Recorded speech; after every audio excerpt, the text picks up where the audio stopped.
Thanks for staying with us. I'm Bill O'Reilly. In the Factor Follow-Up segment tonight, while most politicians have stayed far away from Cindy Sheehan because of her somewhat radical views, a few showbiz people have embraced her. In the past, Ms. Sheehan has criticized Israel, saying it is occupying Palestine, has called Iraqi insurgents freedom fighters, has accused Americans of killing people ever since we stepped on this continent, has threatened Hillary Clinton with the loss of her job unless she calls for a pullout of U.S. troops from Iraq, and has called the U.S. action against Afghanistan a failure. Quite a resume. And with us now is Phil Donahue, who supports Ms. Sheehan's dissent.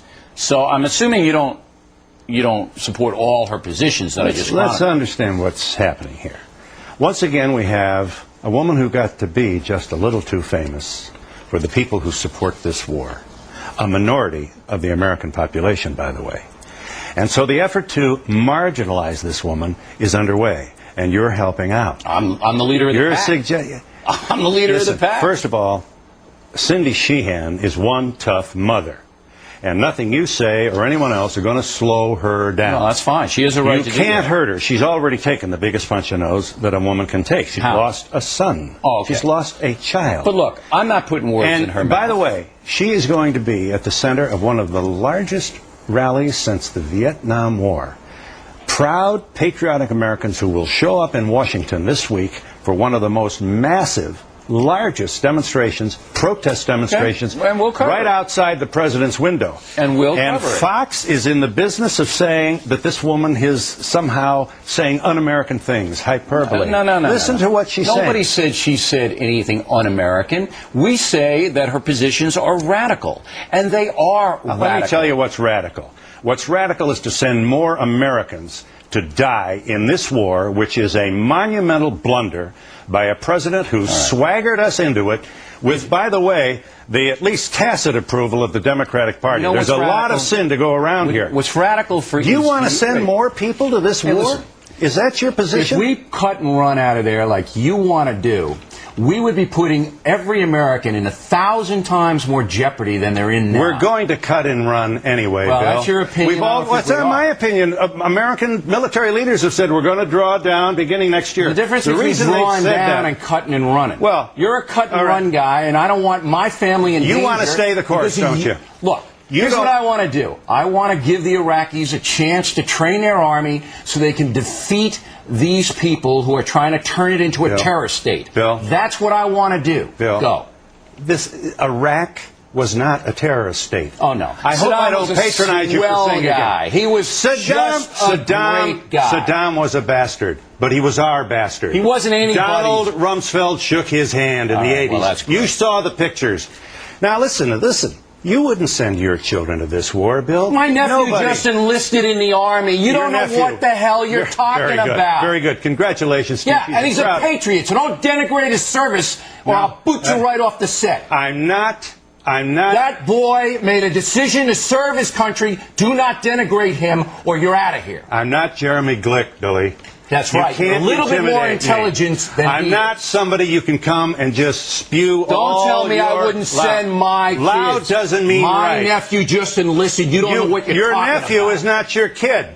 He's my blood. You are part of a loud group of people who want to prove they're tough and send other people's kids to war to make the case. You have no clue about how to fight a war on terror or how to defend your country. You are clueless, so is Ms. Sheehan. And for Ms. Sheehan to say that the insurgents have a right to kill Americans and you're shaking her hand, you ought to just walk away. How many more young men and women are you going to send to have their arms and legs blown off so that you can be tough and point at people in a kind of cowardly way, take people like Jeremy Glick, who comes on in memory of his parents, and you go off on him like a big bully. Billy, you have to Mr. Donahue, with all due respect, have you apologized to him for that? Baloney. Jeremy Glick came on this program and accused the President of the United States of orchestrating 9/11.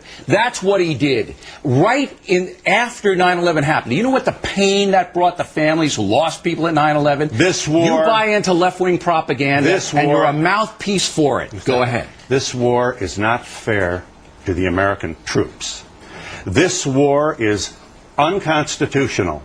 This war turned its back on the people who framed the most fabulous document in the history of civilization. I speak of the United States Constitution. All right. Why isn't the Democratic Party speaking that way? I'm sorry that it isn't. I am. But let's understand something. Are we all so misguided? Excuse me. 21 Democrats in the Senate voted against this war, as well as Jeffords, an independent, and may the Lord shine his blessings down upon Lincoln Chafee. I'm going to say something. I'm almost finished, I'm Billy. going to give you the last I'm almost finished.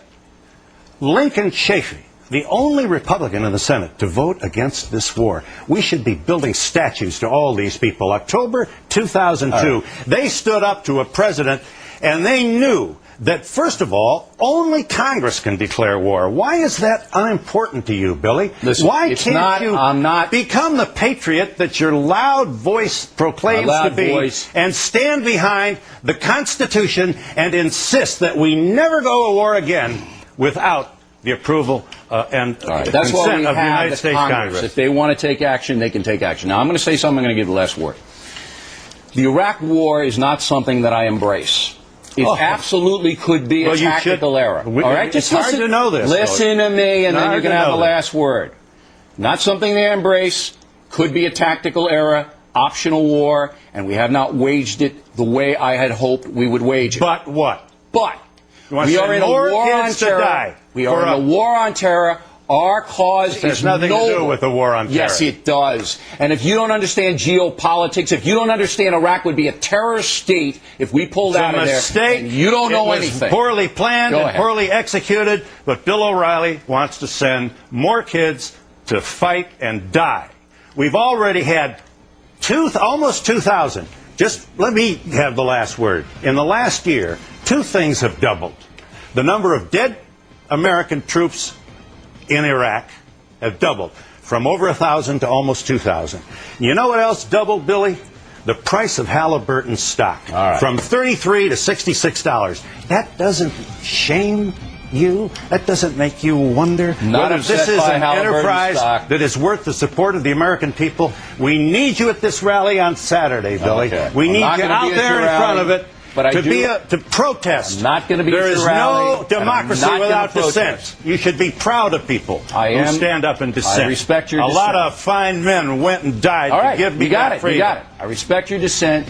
I think you're way off in your analysis. You want to send more people to die in Iraq? Is that want to win the war in Iraq? Win. What does win mean? Means tell me those what win people means. have a chance at democracy. I got to go. How long is that going to take? I got to go. How long is that going to take? Those people deserve a chance at freedom.